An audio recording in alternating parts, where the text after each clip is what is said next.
A man in a fake security vest bursts onto the scene, aiming a handgun at my 78-year-old grandfather.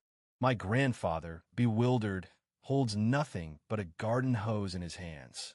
Sirens wail in the distance as my mom screams from a porch. Just as this so-called security guard realizes he's made a grave mistake, two large black SUVs screech into our quiet neighborhood.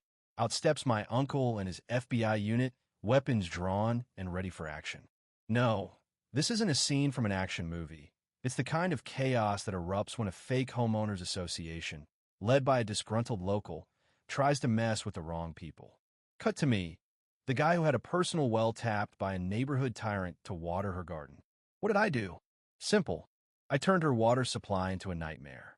And that was just the start of it. Let's rewind to 2 months before. I was staying at my late mother's house, helping care for my grandfather while navigating the disaster that was the post-pandemic job market. My grandfather, a quiet Korean War veteran, had the kind of garden that made local wildlife stop by for thank you notes. Our neighborhood was supposed to be a calm, suburban area where people could enjoy their retirement in peace. Keyword, supposed. Enter Clara, not just any suburban Karen, but a self-appointed leader of the community.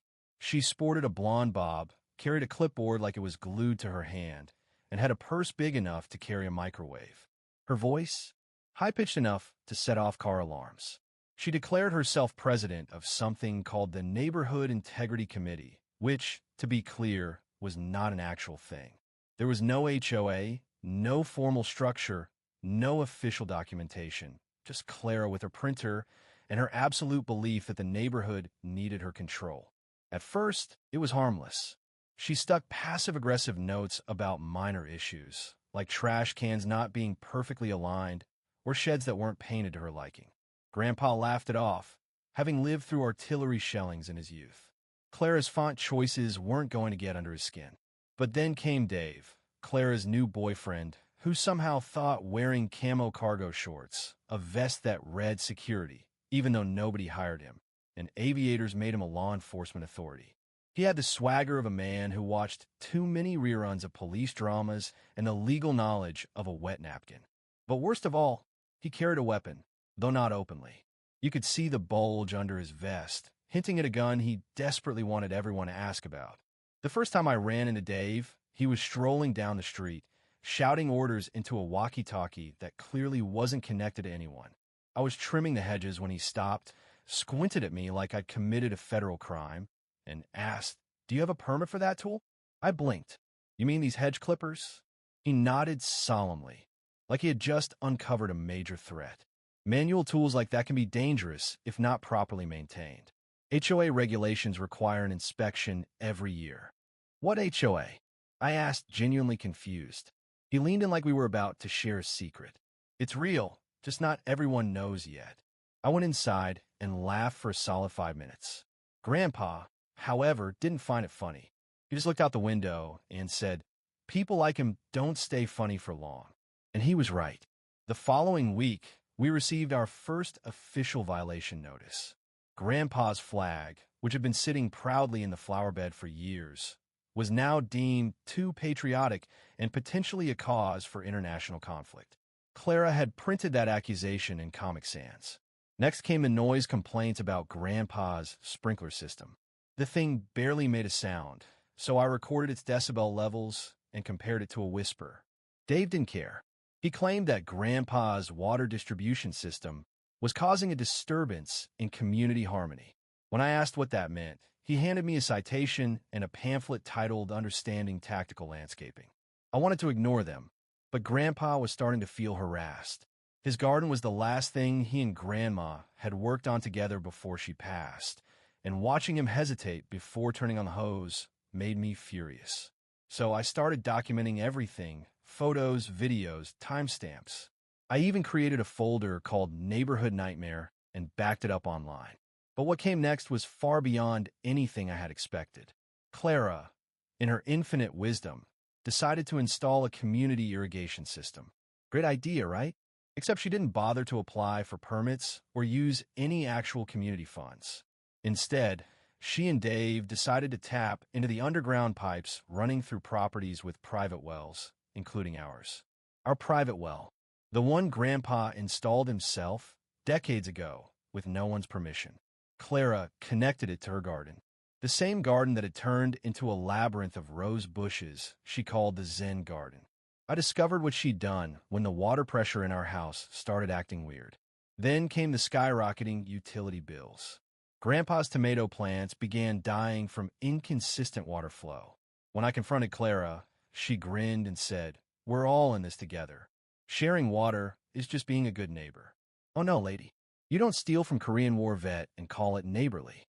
I checked the irrigation system she installed, and sure enough, there was a faulty backflow valve.